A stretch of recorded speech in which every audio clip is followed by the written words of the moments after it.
Muito bem, então hoje a gente vai falar sobre gestão das emoções. Esse é um assunto, esse material a gente vai fazer baseado nos estudos do Dr. Augusto Cury. Vocês já ouviram alguma coisa sobre o Dr. Augusto Cury? Sim. Sim, já. É É maravilhoso, bastante conhecido, renomado, né? eu sou fã de carteirinha. A história dele, só para resumir um pouquinho, ele é um psiquiatra que era ateu, e à medida em que ele atendia alguns pacientes no consultório de psicanálise, de psiquiatria dele, ele começou a interpretar a personalidade de Cristo para combater o apego que alguns pacientes cristãos tinham. E ele se incomodava de falar, eles vêm me procurar, eu sou profissional da saúde mental, e eles vêm me procurar dizendo que quem cura eles é Deus. Ele não entendia isso, né? Jesus que cura, eles vêm aqui, pagam para mim, é Jesus que cura. E à medida em que ele foi se aprofundando nisso, ele se converteu, e se converteu de uma maneira linda, porque hoje ele é totalmente convertido. Nas palestras que ele dá para grandes empresários, executivos, ele sempre fala da palavra de Cristo, do amor de Cristo. Ele escreveu livros sobre a personalidade de Cristo e tem sido uma grande vitória nessa área, na área da saúde mental, que, como a gente estava falando agora, é uma das coisas mais preocupantes dos nossos dias, porque mesmo sem passar problemas como esse que a gente tem vivido nesse tempo, essa é uma área bem complicada. A gente tem visto as pessoas adoecerem, o número de pessoas que têm sofrido ultimamente com problemas de ordem emocional são inúmeras. A indústria da farmácia cresceu demais pela venda de medicamentos, não só para essa área, mas também muito forte nessa questão de doenças emocionais. E as doenças emocionais são muito complicadas, porque nós temos algumas doenças que são tratadas como se fossem doenças somente físicas, mas que têm um fundo emocional. Hoje, a medicina já reconhece que boa parte dos cânceres são de origem emocional.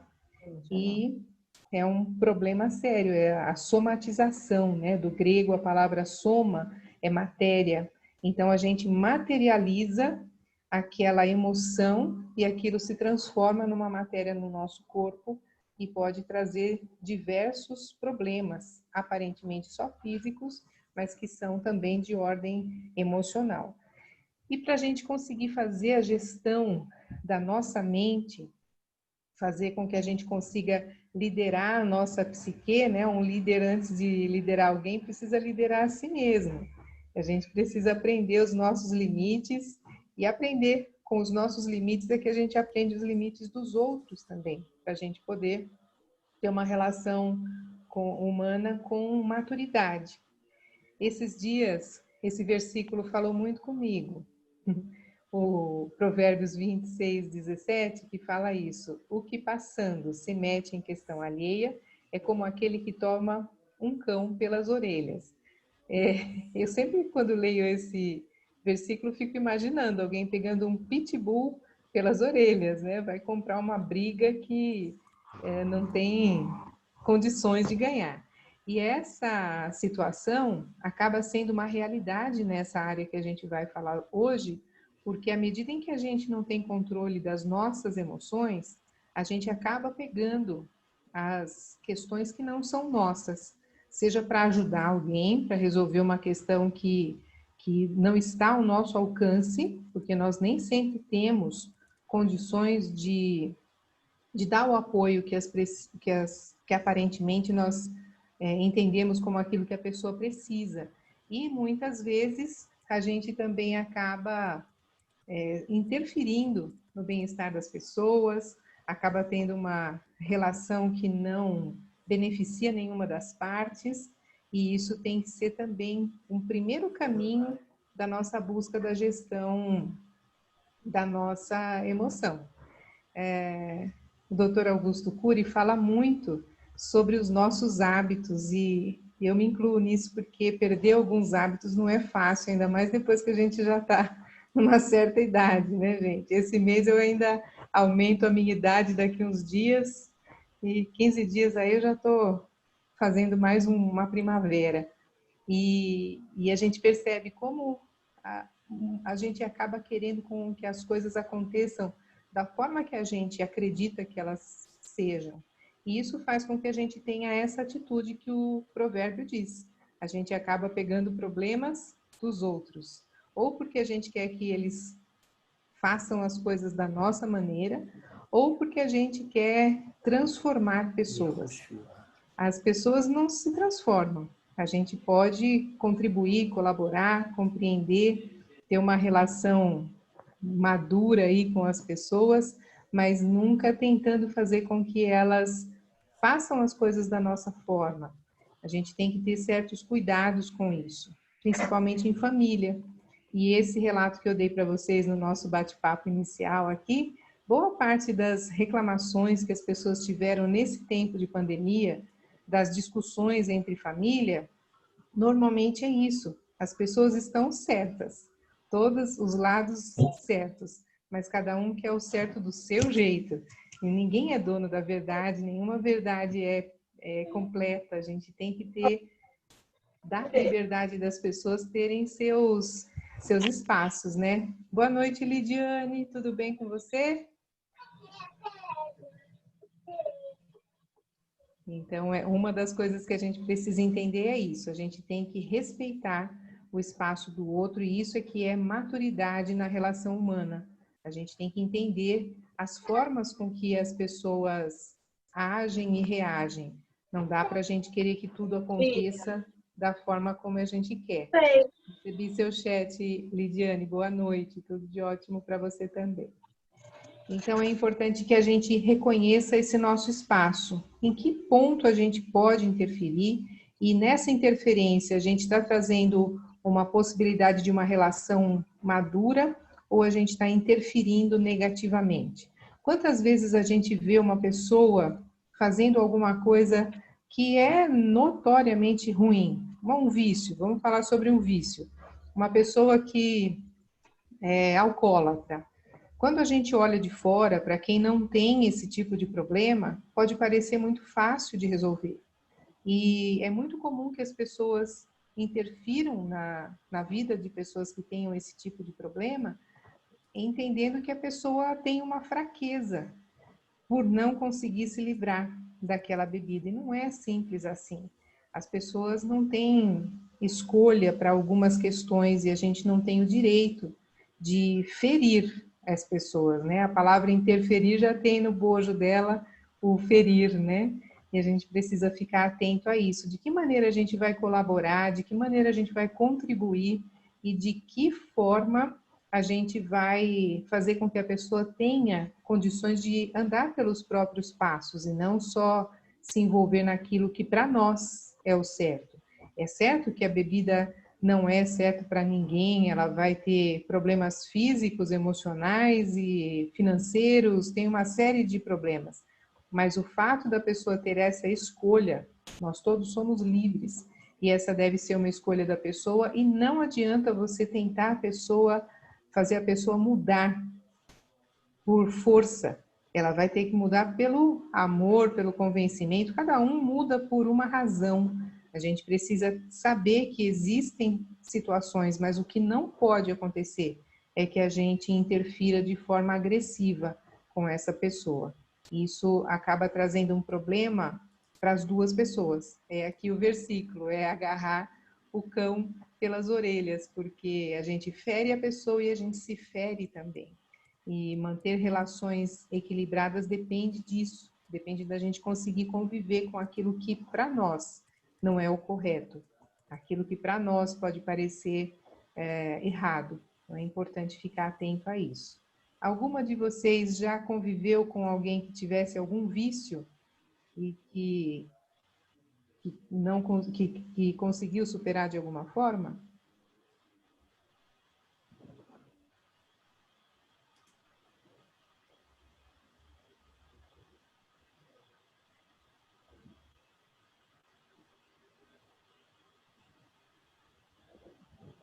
Muito bem. Nós vimos que algumas situações nos levam a ter problemas nas nossas emoções.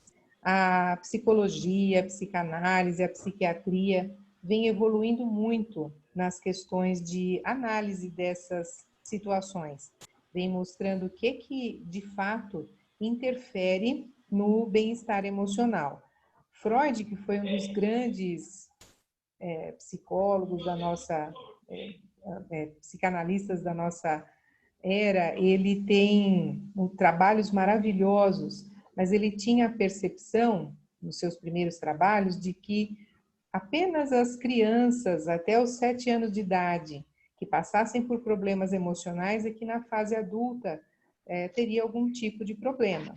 Hoje, a psicologia, a psicanálise, a psiquiatria já entendem que não é só a criança, todos ficam sujeitos, né? A gente pode sofrer traumas na vida adulta, a gente pode sofrer problemas em todas as fases da vida e isso pode trazer problemas emocionais. Esse mês que nós estamos vivendo, que é o mês de setembro amarelo, que é a prevenção ao suicídio, esses temas têm sido bastante discutidos em várias plataformas, tem muitas palestras a respeito disso e é sempre interessante a gente conhecer. Para o Dr. Augusto Cury, ele fala que diversas situações podem desencadear na gente o que ele chama de gatilhos da memória. Ele nos adverte sobre situações em que nós não conseguimos manter o domínio do nosso eu. A gente não consegue conduzir os nossos passos de uma maneira equilibrada. Isso acontece principalmente quando a gente passa algum estresse, quando a gente passa alguma situação como essa que a gente está vendo aqui, ou uma rejeição, um trauma, um pânico, um estresse. Tudo isso desencadeia na gente situações diferentes, não só de pessoa para pessoa, mas nós mesmos. Quantas vezes a gente passa por uma situação parecida, mas tem reações diferentes? E é isso que a gente tem que conduzir. A gente não pode deixar a nossa emoção nos conduzir. Nós precisamos ter essa inteligência emocional para conseguir conduzir esse gatilho de memória. Num primeiro momento, é natural que a gente seja voltado a ter revolta, a ter atitudes que o Dr. Augusto Cury classifica como janelas killer, porque aí essas janelas killer no sentido de matadoras, né? São situações... Boa noite, Solange, seja muito bem-vinda, bom te ver. Então, a gente vê que essas janelas podem nos levar a vários caminhos de morte. A gente está falando aqui do suicídio, mas esse não é o único formato que essas janelas killer podem trazer. Esse aqui é o fim da linha, o principal problema, mas nós temos as pessoas que vivem em depressão, que vivem com problemas de relacionamento, pessoas que passaram por algum tipo de trauma. Eu convivo com alguns alunos adultos já, os meus alunos são adultos, mas que você percebe pessoas extremamente inteligentes nas aulas, você percebe a desenvoltura do aluno, e quando ele vai fazer um trabalho, uma prova, aquilo trava. E o aluno muitas vezes não tem noção disso. E à medida em que a gente vai conversando, vai entendendo que aquilo nada mais é do que um gatilho de memória que traz para ele uma janela killer que não permite que ele desempenhe as suas funções, seja na escola, seja no trabalho, porque ele se envolve nas emoções daquilo que no passado trouxe para ele algum problema como esses, ou uma rejeição. É muito comum que alunos que tenham tido problemas com professores na fase da infância desenvolvam isso. São alunos que muitas vezes não conseguem se expressar. Ele pode ter boas notas quando vai fazer um trabalho individual, quando vai fazer alguma coisa que dependa somente das suas entregas, mas quando ele tem que fazer trabalhos em grupo, isso pode ser extremamente difícil. E esse deve ser um tratamento que a pessoa tem que conduzir. A pessoa tem que entender essa necessidade no primeiro momento, para depois ela conseguir se desvencilhar desse problema. A forma que a gente tem para gerenciar os nossos pensamentos, segundo as teorias do Dr. Augusto Cury, ele fala sobre esse primeiro ponto, que é o RAM, o registro automático da memória. Esse nós não temos domínio. Esse nós temos, o nosso cérebro grava tudo. Tá picotando, Solange? Você tá com o microfone ou tá com o celular? Então, aqui na memória, no RAM, que é o registro automático de memória, é um recurso do nosso cérebro, que é uma máquina maravilhosa criada pelo nosso Senhor, mas que nos causaria problemas, ou nos causa problemas, se a gente não conseguir gerenciar essas gravações. Diferente de um equipamento mecânico, o registro que se faz de memória num computador você pode apagar. Tem a tecla Bell, você pode apagar tudo que foi registrado nesse equipamento, mas na nossa memória não. Tudo que nós vivemos fica registrado. Pode ser que em alguns momentos a gente não tenha acesso àquela informação, a gente esquece de algumas coisas, mas o fato de esquecer não significa que ela não esteja gravada no nosso cérebro. É muito comum, por exemplo, que em alguns momentos você se lembre de algo que nunca mais tinha passado na sua mente. Quem já viveu uma situação dessa? Você passar em algum lugar e se lembrar de algo que nunca mais você tinha lembrado. Quem já viveu uma situação dessa?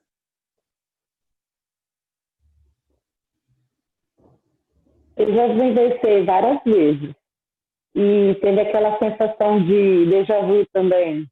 De estar no lugar e parece que você já tinha passado já naquele teve lugar. Lá. Já esteve naquele lugar.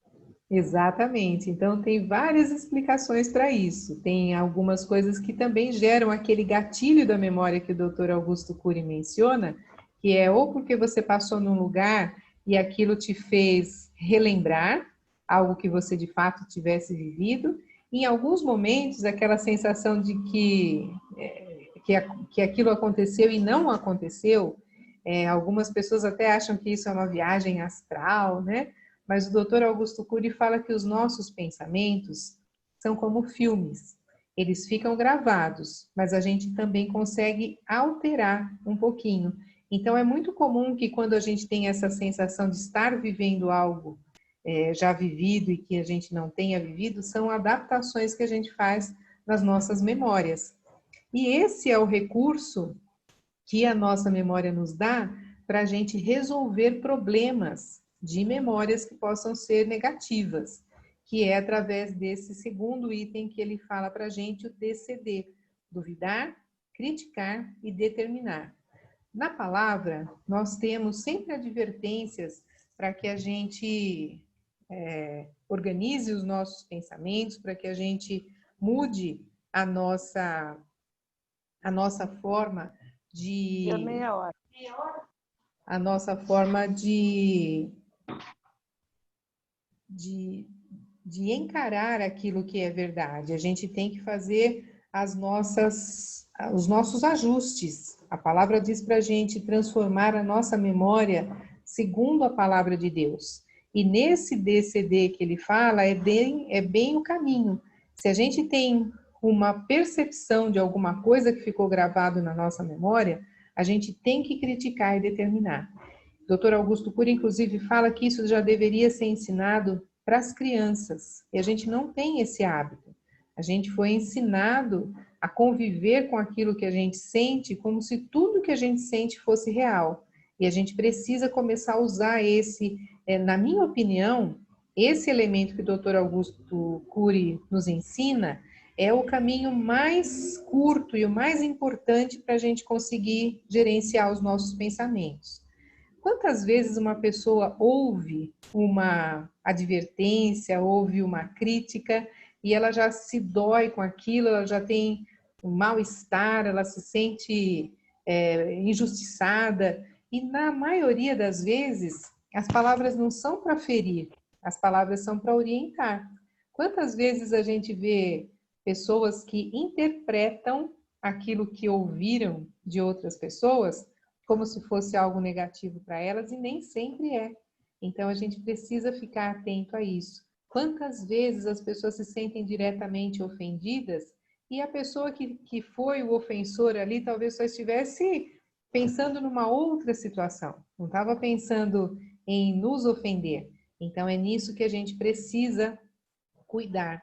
Eu me lembro de uma das minhas sobrinhas que era muito tímida, ela tinha uma relação muito difícil com as pessoas de fora, ela se relacionava muito bem conosco, hoje já é uma moçona, mas quando ela era pequena, ela se relacionava muito bem com a gente em casa, ela era bem comunicativa, ela era agitada, era uma gracinha.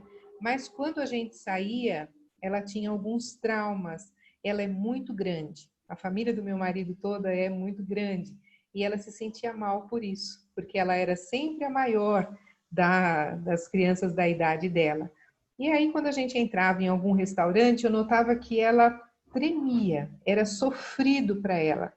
E nessa ocasião eu já estava estudando o Dr. Augusto Cury e, graças a Deus, pude ajudá-la, porque eu ficava tão sem saber como agir nessas sensações que ela demonstrava.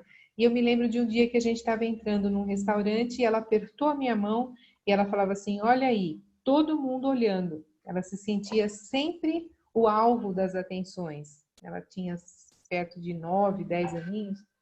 E aí eu comecei a mostrar para ela que não era assim. Comecei a duvidar, criticar e determinar. Mas não, as pessoas não estão olhando para você, elas estão olhando para a porta. Todo mundo que entra, eles olham, mas nem notam detalhes a nosso respeito.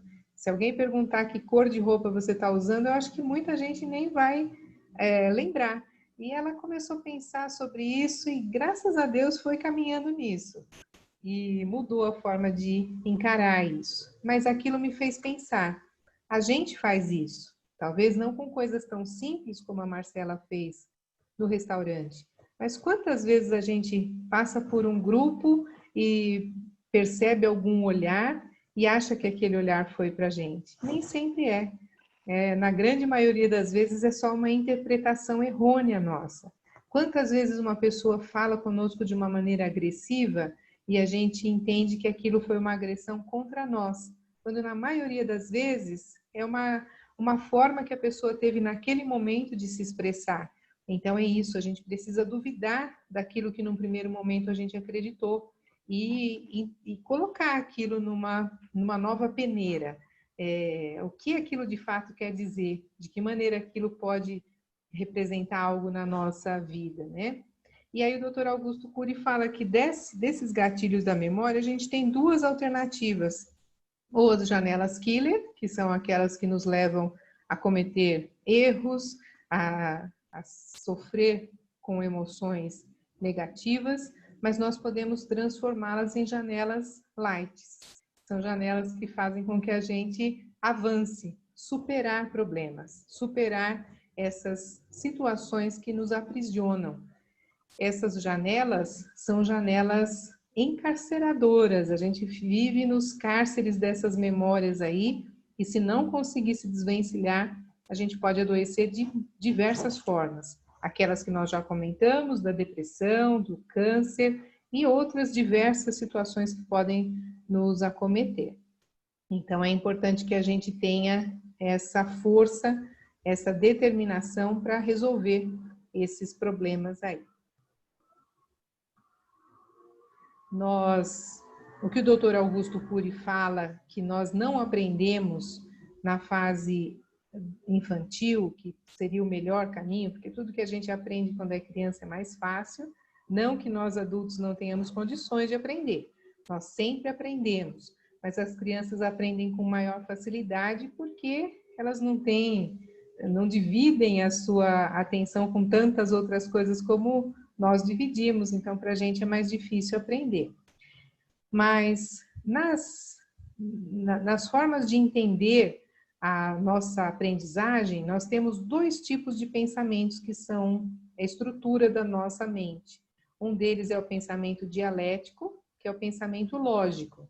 Ou seja, tudo aquilo que a gente vê, a gente analisa, interpreta. Só que nós sempre fomos orientados a acreditar que todas as nossas análises são corretas. E não são. Quantas vezes a gente interpreta algo de uma maneira que está totalmente errado? Então, a gente tem que dar esse crédito. As nossas análises devem ser sempre flexíveis. A gente não pode acreditar na primeira coisa que acontece na nossa forma de interpretar as coisas. E outro pensamento é o antidialético, que é o pensamento imaginário. Vocês já viram aquelas pessoas que imaginam coisas absurdas, que sofrem por antecipação, aquelas pessoas que já veem problemas onde não tem, já começa a ver a chuva onde nem nuvem tem, e esse também, o pensamento lógico já é suscetível a isso, a nos levar a alguns erros, a alguns enganos, mas o pensamento imaginário ainda mais. Então, a gente precisa ficar atento a essa forma de conduzir os nossos pensamentos e de tentar ajudar as pessoas que estão ao nosso redor também a repensar, a entender aquilo que está de fato acontecendo. Há pouco tempo atrás, eu passei por uma situação com um casal de amigos, um dos cônjuges era extremamente brincalhão, e o outro não, era muito sério. E então eles tinham discussões por isso, porque o que brincava não entendia que o que não gostava de brincadeira estava incomodado por não interpretar, não entendia a piada, não entendia a brincadeira.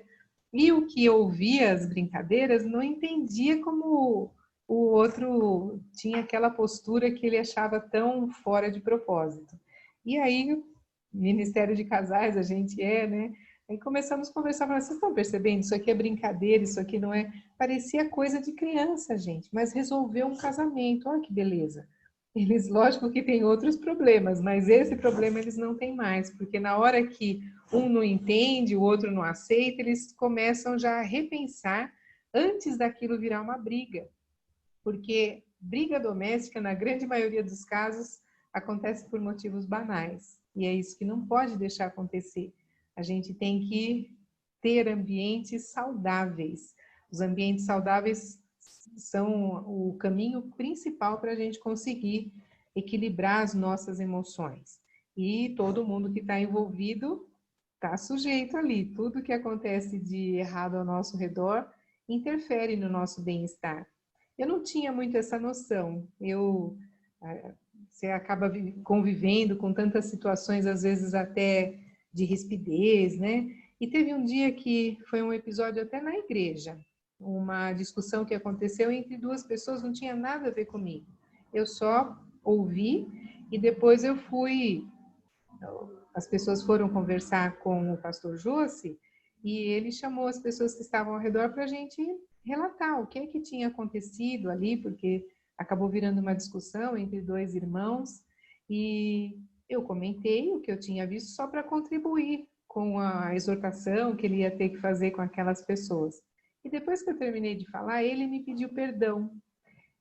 Eu não tinha percebido como eu estava ofendida, eu estava só achando que aquilo era um problema das pessoas, mas quando ele me pediu perdão, me deu um alívio, que eu falei, olha só, né? Só sendo pastor mesmo para entender essas nossas limitações. Foi libertador aquilo, e eu comecei a perceber isso. Todas as pessoas que estão num ambiente de emoções exaltadas se deixam envolver, se abatem. E a gente tem que conduzir isso, mesmo com as pessoas indiretamente ligadas ali. Ele fala sobre uma síndrome que tem sido um dos grandes problemas no nosso dia a dia, que é fruto dessas emoções distorcidas que a gente vive. Ele chama de SPA, síndrome ou SPA, síndrome do pensamento acelerado. Boa parte de nós sofre disso em grau menor ou maior. E ele dá alguns sintomas. Vamos ver se alguém de vocês aí tem algum desses sintomas aqui. Alguém acorda cansado? Pode levantar a mãozinha aí. Tá cansado? Dores musculares? Então, Beatriz também. Dificuldade de conviver com pessoas lentas? Esse ponto aqui, o Dr. Augusto Cury faz uma grande advertência, porque ele leva a gente para aquela mesma situação que a gente comentou no início. Essa dificuldade de conviver com pessoas lentas, que tem sido um dos grandes problemas nos ambientes de trabalho, isso é um problemaço. E aí o RH fica surtando, porque um vem reclamar que o outro é lento e o outro também vem reclamar da mesma coisa, e nem sempre é lentidão. Muitas vezes é o jeito diferente que a pessoa tem de desempenhar suas atividades, que para o outro pode estar parecendo lento, mas não é. É a forma de realizar. Isso acontece muito comigo na escola, entre os alunos isso acontece, trabalhos em grupo, isso é muito comum. E o mais engraçado, gente, a grande maioria das pessoas que reclama sobre esse ponto, grupos de trabalho que dizem, não dá para trabalhar com fulano que ele é muito lento.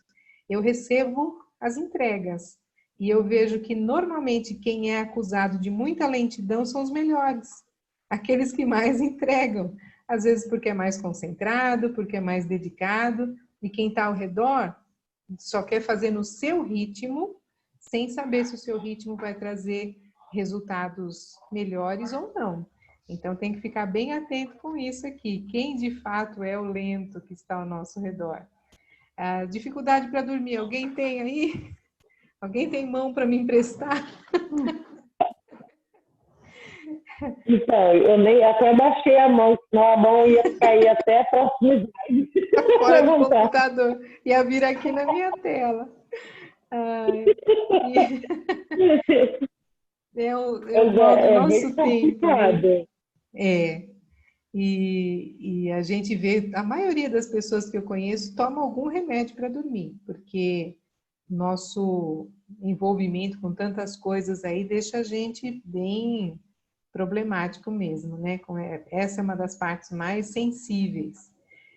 E uma parte que ele fala sobre esquecimento ou déficit de memória tem os dois lados. Por um lado, esquecer é fruto desse SPA, é fruto da nossa correria, é fruto da nossa idade, é fruto de várias questões, mas por um lado, esse não é o problema que mais incomoda as pessoas, é o problema que mais faz com que as pessoas busquem acompanhamento médico, mas na grande maioria das vezes, esse esquecimento é uma defesa do nosso cérebro.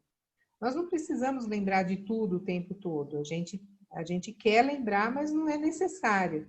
E o nosso cérebro funciona como um disjuntor. Sabe o disjuntor que desliga a energia elétrica para evitar que os equipamentos estraguem? E o déficit de atenção, não de atenção, déficit de memória, serve para isso, para a gente poupar o nosso cérebro de desgastes desnecessários. Não aquele esquecimento muito grande. Quando é uma doença mental, essa doença pode fazer com que a pessoa, além de esquecer, o maior problema que existe nas doenças da memória não são só o esquecimento, mas são as fantasias que a pessoa cria, né? Ela tem problemas de interpretação, compreensão e tem devaneios. Aí sim é um problema sério que precisa ser tratado. Mas aquilo, esqueci onde coloquei a chave. Eu, por exemplo, esqueci onde coloquei uma receita que eu preciso comprar o remédio amanhã, mas eu sei que uma hora eu vou lembrar e vai aparecer. E eu sei que quando eu guardei, ainda eu falei assim, eu estou guardando fora do lugar e quando eu precisar não vou saber onde está. Então eu estou esperando amanhã dar tempo, se não achar, eu peço para o médico outra receita e fica tudo certo. Então a gente precisa pensar nisso. De que maneira a gente pode poupar as nossas emoções? Uma delas é isso, não se exigir demais. Uma delas é você perceber que tem limitações e que o que não vai ser feito hoje pode ser feito amanhã.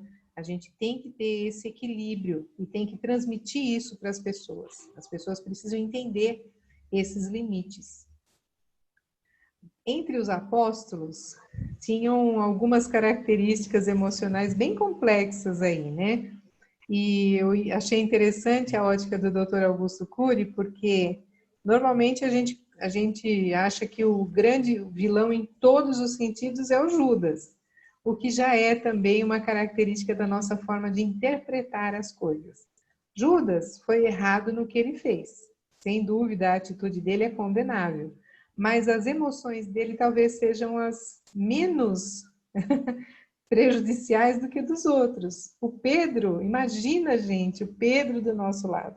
Pedro era hiperativo, era tenso, era ansioso, ele devia sofrer de SPA em grau elevado e ter problemas sérios. João era bipolar, porque tinha hora que ele era de uma gentileza ímpar, e depois ele não conseguia conviver com pessoas que pensassem diferente dele. Todas as pessoas que não conseguiam, que não aceitavam num primeiro momento andar com Jesus, ele ficava totalmente irado. Então era um desequilíbrio, né? Tomé era paranoico, não acreditava em nada, e Mateus talvez fosse meio corrupto, né? Estava lá no meio dos políticos, das finanças lá, talvez fosse vítima aí da Lava Jato. E o Judas era sereno, era equilibrado. Só que o que a análise do Dr. Augusto Cury faz sobre Judas, ele para o relacionamento com as demais pessoas, talvez fosse a melhor das emoções, justamente pela serenidade e pelo equilíbrio que ele transmitia. Mas pelo que se relata do que ele fez e de como ele reagiu àquela situação, o que o Dr. Augusto Cury fala, dá para a gente associar com muitas pessoas ao nosso redor. Ele podia ter uma aparência tranquila, ter uma aparência serena, mas ele teve conflitos muito grandes. E esse é um dos graves problemas que a gente sofre, da gente não avaliar as nossas próprias emoções. A gente precisa dar conta disso, precisa entender de que maneira a gente interpreta, age e reage às situações para conseguir administrar as nossas emoções. E aqui a finalização do estudo, o Dr. Augusto diz que nós temos um caminho para construir o nosso equilíbrio, não para ser como Judas, mas para ter algumas características de Judas e as características que são saudáveis para o nosso dia a dia. Ele fala que nós precisamos ser pessoas admiráveis. Quando a gente conhece uma pessoa ou um grupo, logo no início desse relacionamento, nós nos admiramos com as características das pessoas e geramos admiração nelas também. Mas a gente precisa alimentar isso e a gente precisa continuar sendo admirável. Nos relacionamentos matrimoniais, isso é sempre muito discutido em todas as palestras a respeito de casais, isso é levado à tona. A gente precisa fazer com que os nossos cônjuges se admirem e entendam as nossas ações e nossas reações. Esse deve ser um exercício para a gente construir o nosso equilíbrio nas nossas relações humanas com maturidade. Ele fala sobre sermos agradáveis. Ser agradável é você, não é dizer amém a tudo, mas é você ter o equilíbrio de não ser negativo, de não ser crítico em excesso, de não ter aquelas atitudes que possam gerar nas demais pessoas uma interpretação, uma sensação ruim. E não só por conta das pessoas, mas por nós mesmos, porque todo tipo de murmuração é condenado pela palavra, e isso gera um vício. Se vocês notarem, as pessoas que começam a entrar por esse caminho da murmuração, acabam depois nem conseguindo sair dele. São pessoas que acabam alimentando esse hábito de reclamar, o hábito de murmurar, e isso faz um mal terrível para as emoções da pessoa. É o inverso daquilo que nós vimos, que o Dr. Augusto nos ensina a criticar e a determinar coisas boas, duvidar daquele pensamento inicial, duvidar daquela emoção negativa e colocar sobre aquilo uma interpretação light, uma interpretação positiva. Então, o caminho é esse, a gente conseguir analisar. A gente tem que avaliar as nossas reações nos ambientes onde nós vivemos. E a gente não é ensinado dessa forma. A gente é ensinado só a viver de acordo, empurrando com a barriga. Não podemos fazer assim. E ele nos orienta a sermos surpreendentes.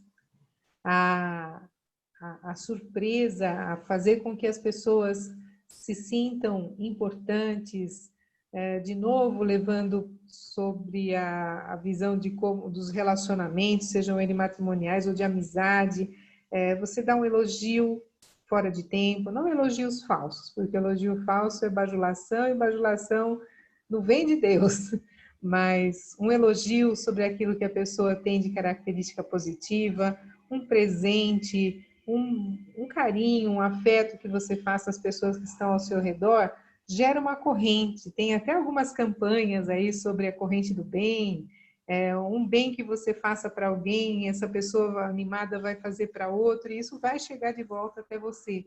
E é uma realidade. Então, a gente também tem isso. Oi. Oi, Bia. É importante ressaltar, que a questão da murmuração, eu gostaria de compartilhar com vocês. Deus já tem feito muita lapidação esses tempos na minha vida. Legal. E uma das coisas que ele começou realmente a tirar as escamas dos meus olhos é em relação a isso. Legal. Porque a hora que eu comecei a perceber o meio, que eu fechei mais a boca e comecei a olhar o que está ao redor, e comecei a ver os relatos e as atitudes das pessoas em si, sem julgamento, mas apenas na reflexão. Aos poucos eu percebi essas murmurações, essas energias, né, negativas, e fui pensando sobre isso, e aos poucos eu me afastei, dei uma afastada simples, nada de briga, nada, simplesmente dei uma afastada. E eu percebi mesmo uma diferença, né, no meu conviver. Eu consegui voltar a ler mais a Bíblia, eu consegui voltar a fazer mais as minhas atividades, eu tinha mais energia, mais disposição para poder...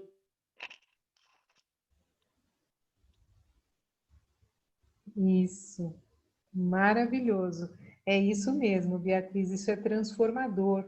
Isso talvez aconteça não do dia para a noite, eu acredito que no seu caso também não foi do dia para a noite, mas é um exercício, é uma construção.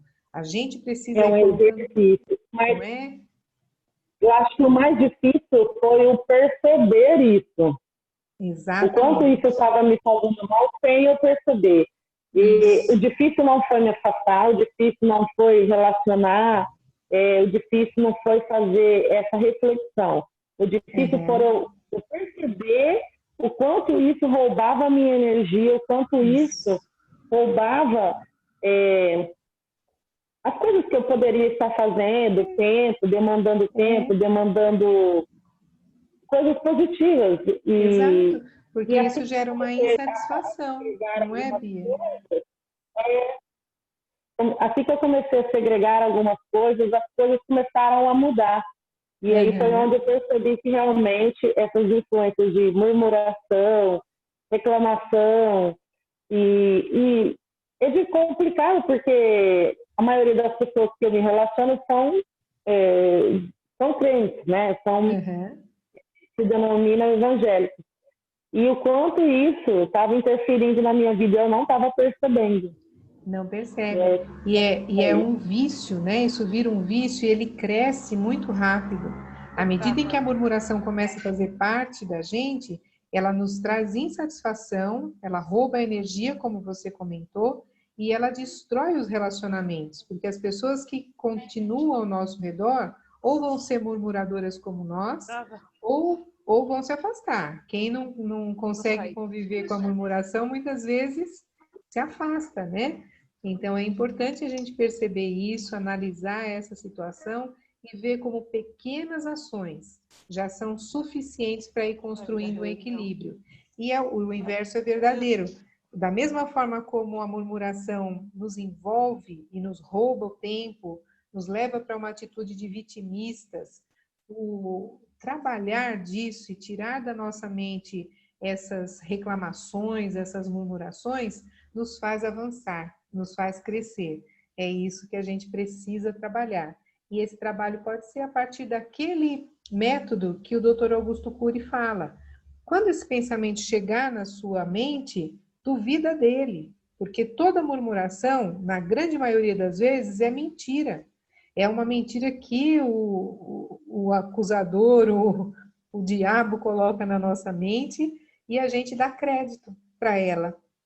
Ou alguma situação isso de interpretar erroneamente a atitude ou a intenção de alguém que está ao nosso redor, e a gente tem que fazer isso, duvidar, criticar aquilo, falar, não, isso não é verdade, e determinar uma nova atitude sobre isso. E aí, a construção de tudo isso se resume a uma palavra, atitude. A gente precisa conduzir a nossa atitude, que ela é o tijolinho para construir o nosso equilíbrio, para construir a nossa emoção, para fazer com que a gente avance. Tem muitos estudos sobre inteligência emocional, sobre tratar das emoções, mas eu entendo que cada uma delas que a gente estuda traz para a gente uma força a mais. E é isso que a gente precisa buscar. E esse tempo que a gente está vivendo, que tanta gente precisa do nosso apoio, do nosso esforço, é disso que a gente precisa se alimentar. E esse mês, que é o mês que a gente trabalha com a redução do suicídio, às vezes aquilo está próximo de nós e a gente pode fazer alguma coisa a partir disso, a partir de ensinar para as pessoas como elas podem se transformar, ensinar para as pessoas como elas podem repensar aquilo que elas estão imaginando. Tranquilo até aqui, meu povo? Sim. E fora, Maria Ângela, que estar perto de uma pessoa que fica murmurando, parece que rouba nossa energia. Rouba. Não é bom. Não é, não. Eu tenho uma amiga que falava, eu gosto disso que ela falava, a murmuração é louvor a Satanás. E é verdade, né? A gente atrai tanta coisa ruim, seja ela por afastar as pessoas, por trazer insatisfação. A insatisfação é um problema muito sério e cada pessoa reage de uma forma. Então a gente precisa cuidar disso. É como cuidar de um jardim. Você tem que ir tirando as flores secas, porque senão elas roubam a energia do que está ao redor. E é isso mesmo. A gente tem que transformar, né? Tem que transformar. Muito bom, gente. Alguém gostaria de fazer algum comentário?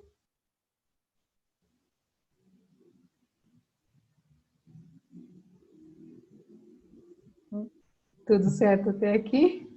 Então vamos. Sei que a gente estava começando a preparar o jantar quando a gente começou a aula. Então vamos para a nossa janta que eu já estou com fome. Beijos para vocês. Foi bom ter visto vocês. Fiquem com Deus. Tchau. Tchau. Tchau, Bia. Tchau, Lide. Foi um tempo precioso.